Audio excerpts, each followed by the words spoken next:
three-point shooter. There's Simmons. Yes! He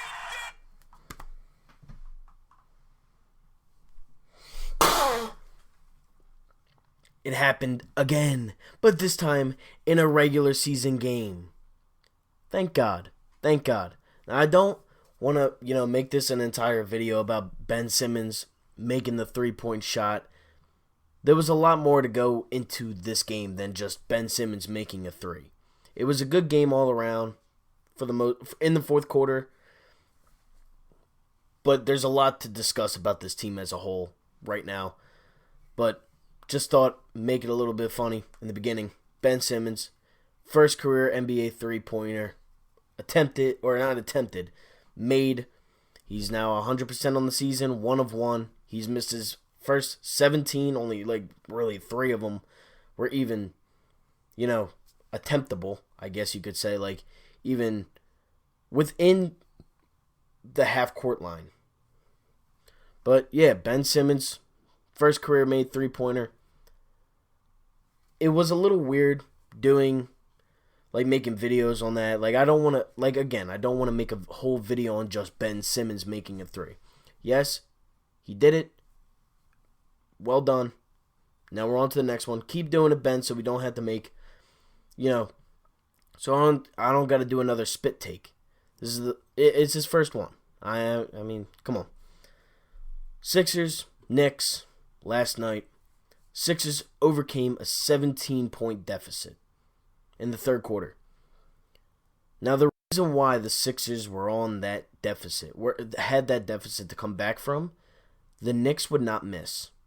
They were making threes, making layups, pull-ups, fadeaways, free throws, everything you could imagine, the Knicks were making. Everything. It was something I've never seen the Knicks do in my lifetime. They were on fire, and the Sixers were trading baskets at one point midway through the third, but you can't be trading baskets when you're down 17 points. They were down 11, then it went to 15, then it went to 17. It was just a big thing full of larger deficits. And the main reason for that is, one, the defense was terrible, and the main reason for that was Furkan. Furkan was getting taken to the rim every play by Marcus Morris or Frank Ntilikina or Dennis Smith Jr. or whoever it was, or it may have been. Those are just the 3 players that really stuck out in the third quarter alone.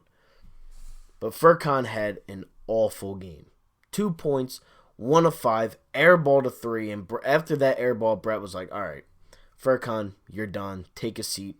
16 minutes. He was a negative 13 on the game. Negative 13.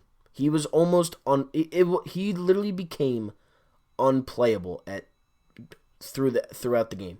He became unplayable. Ben Simmons, 18 points, 13 assists, 7 rebounds, 7 of 9 shooting. And again, he made his first three-pointer. Joel Embiid, 23 points, 12 rebounds, 5 assists, 1 of 7 from 3, and he missed some free throws here and there. He was 8 of 12 from the free throw line. Look, you can't make them all. I understand that. But the three-pointers are a little excessive at this point in his career. You can't be going 1 of 7 as a center. As an NBA player, you can't be going 1 of 7. It's not good. It's not efficient. You got to be better than that. Tobias Harris, 14 points, 4 assists, and 14 points, 4 assists, and 4 rebounds. He had a big and one late in the game, little over the top of the rim, just laid it in. Horford was another person that struggled in last night's game. 7.6 rebounds, 3 of 11 from the field. He struggled basically all game. He could not buy a bucket. He was struggling against Mitchell Robinson. He was struggling against Bobby Portis. He was struggling against Marcus Morris. He was struggling against Taj Gibson. He was struggling all night. But he's a veteran. I'll give him it. He's still a Sixer. I'm not going to bash on the guy like I would have last year when he was on the Celtics. Mike Scott and James Ennis. The 2 players that we got last year, and let me mind you, they were just like throw-ins to these pieces. We got James Ennis for a second-round pick that is not even in the NBA. And we got Mike Scott in the deal for, I don't even know who we tried. Mike Muscala, Landry Shamet, Wilson Chandler. And the picks. But he was like really kind of a throw-in with Tobias and Boban. They were huge. Absolutely huge. On the defensive side, on the offensive side, Mike Scott, 4 of 6 from 3. He was huge in the fourth quarter. Huge. Now, he had some mistakes. He turned the ball over after he kind of stole the rebound from Embiid. He did like a nonchalant pass to Ben. Got stolen by Julius Randle. He fouled him. Thank God it wasn't an and-one. And he also committed a foul late in the game when Embiid actually did make a three. He fouled him, gave the Knicks 2 points. Actually, 1 point because they missed one free throw. But you just can't do those things, especially when you're hot.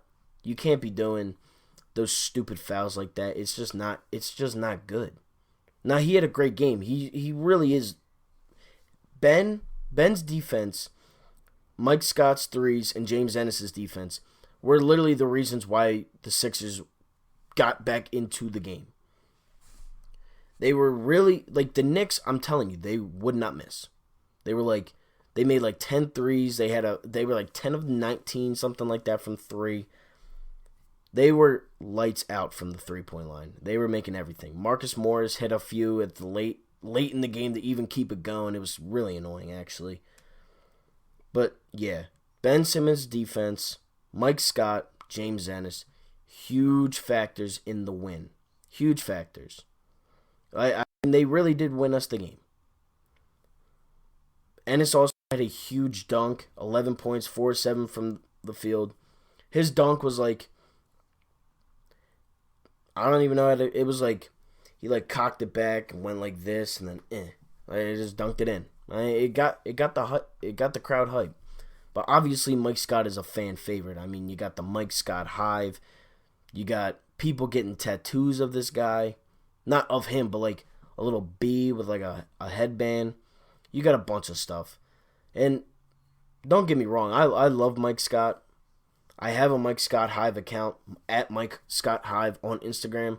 You can follow that. Make sure you go download the Mike Scott app. It's called Mike Scott. It's a beta version. It has merchandise. It has all this stuff. And no, that is not a promotion or it's not a paid promotion. It is just shouting out Mike Scott because me and him have talked in the past and he's a real down-to-earth guy. He loves Philly. He loves the fans. He loves doing everything for this. So might as well go support the guy. I mean, we do it on the court. Why don't we do it outside of the court? He's a good dude. So go download that app, Mike Scott. Follow my Mike Scott Hive account at Mike Scott Hive on Instagram. Yeah, just do that. Do it. Why not? It takes 2 seconds. Matisse Thybulle, 7 points, 2 steals. He was big on the defensive side as well. He always is. He actually made a three. It was kind of like a pull-up three. Actually, it was like it wasn't as good as JJ's, don't get me wrong. JJ Redick's an unreal three-point shooter. He's one of the best of all time. But it was an Embiid screen. He passed it to Matisse. Matisse came around the screen, pulled up, bang. I'm not saying Matisse Thybulle is JJ Redick. Nobody on this team is JJ Redick. There's only one JJ Redick, and the closest thing to that is like Marco Bellinelli. Just on the way that they can move and shoot, and they're just shooters. They're not, they're not superstars. They're not all-stars. They just shoot. Don't be surprised if one of them somehow ends back up on this team. I would not be surprised at all. Korver's another one, but he's a little older. Shake Milton got his shot yesterday, 6 points, 4 rebounds, 50% from the field. I do like Shake a lot. I like him better than Furkan. And I think last night's game was kind of the defying point of where Furkan is going to come into play. He had an awful game. He was literally unplayable last night. He was unplayable. They were down in negative 13. That's terrible. And they were down 17 points when Brett decided to pull him. Now, I like Furkan as a player. Don't get me wrong. He has his moments We won a game through Furkan against Portland. We designed the play up, and he made it. Okay? But last night was not his game. 1 of 5 and 2 points, and airballing a 3 and not playing a lick of defense is not going to get you an NBA rotation. You're not going to be in an NBA rotation. But I think Shake Milton will be getting more. I think he will get more time now with Furkan's poor play last night, the night before that. He's just not doing what he's been doing in the past that we know Furkan can do. Trey Burke also was huge, 9 points, 3 of 6 from the field. He is questionable for Friday with a sprained ankle after taking a huge charge on Marcus Morris. And a little bit more on Marcus Morris in a few seconds. Josh Richardson did not play. He's also questionable for Friday with a hip injury. It was like a hip flexor or something like that. Joel Embiid is also planned to play in both games against the Spurs on Friday at 8 o'clock and the Miami Heat Saturday, 7:30. So that's good. I want Embiid to play. He's the best player on the team. We need him. Marcus Morris threw down Joel Embiid yesterday in last night's game.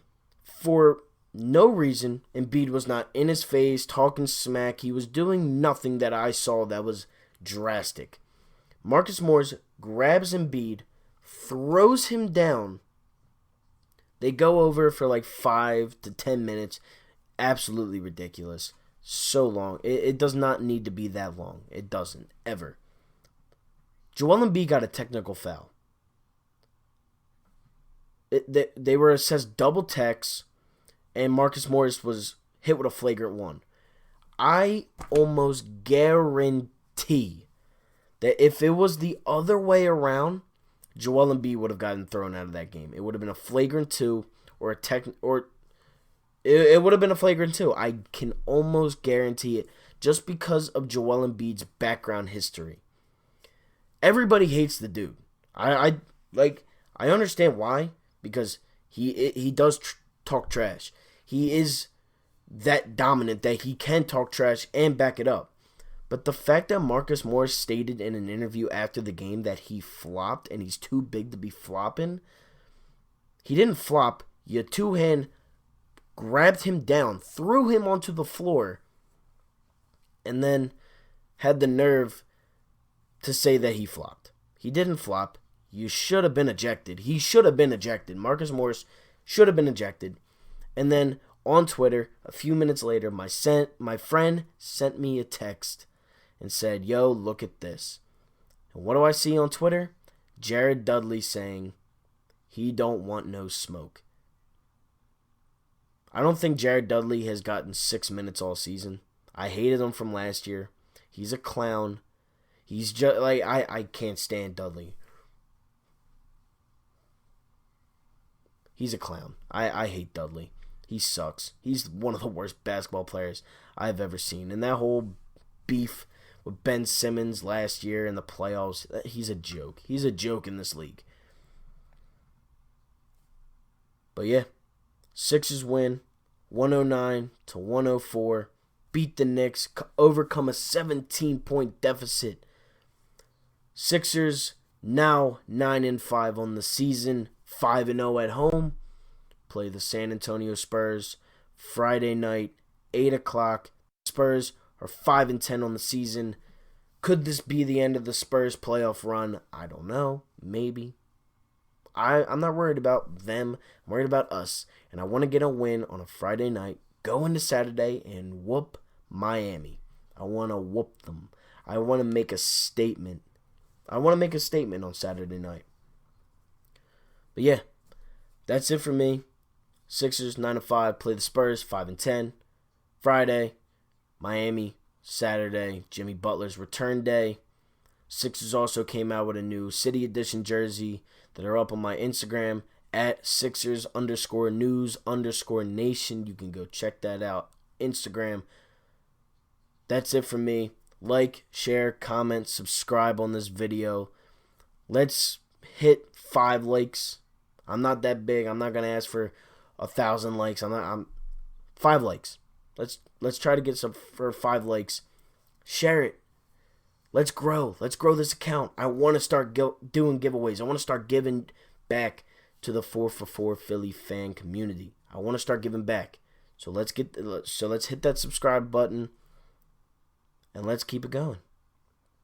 That's it for me. Again, like, share, comment, subscribe, and I'm out. Peace.